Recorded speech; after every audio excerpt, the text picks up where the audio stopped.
Welcome everyone again to Sawyer Arena. I'm Nick Wojton with the Niagara Gazette alongside Coach Dave Burkholder outside the presidential suite here on the second floor.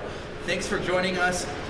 Coach, last weekend we'll start there with Army, a 3-2 loss in overtime, and Saturday from the neutral standpoint it was a great game to watch. On Friday, a 4-2 loss. Army got off to a quick lead on you guys. So looking back now, we've had a few days. What do you think about that weekend against Army? Yeah, I thought, Saturday was a real good game for both teams. It was a physical game, and unfortunately, we had a breakdown with 7 minutes to go in the third for them to take the lead. We have an emotional, huge goal, extra attacker goal, pull our goalie and score, get it into overtime only to lose it. So that was a devastating loss, probably the worst of the year. How that locker room felt. Friday was a different game where our penalty kill was bad and our power play was good, and we didn't play a good 60 minutes. So again, it's just a weekend where we didn't come through with a 60-minute effort.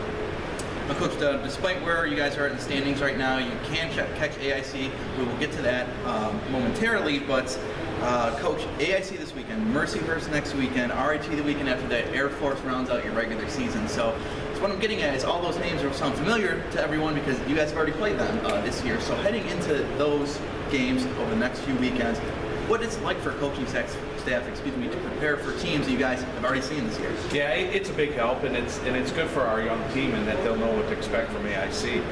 We had a very physical, competitive series here earlier in the season. We had a big overtime win on Saturday.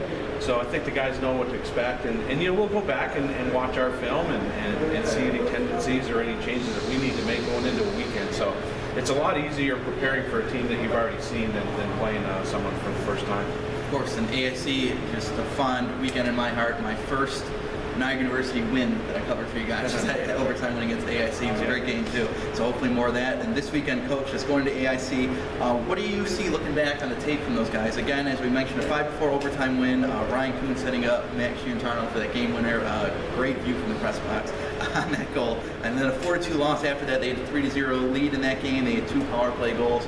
And they are, let me backtrack a little bit, folks, they are 5-20-2 overall, 5-14-2 in the Atlantic Hockey. They have 12 points to your guys, 4 points just behind them. So 2 wins, you guys will catch them, and that would probably be big for a playoffs, Coach. Yeah, it's huge. I mean, obviously, you don't want to finish in the standings where if you win the first round, you have to face Robert Morris. I think they've separated themselves as the class of the league Robert Morris has. So it's a huge weekend. I mean, obviously, the way we're playing, we're a good team that's just trying to go from good to great, but it's obviously a big weekend, and if we could snap out of this, and I think if we get one, we're going to get many, and hopefully it starts Friday at AIC.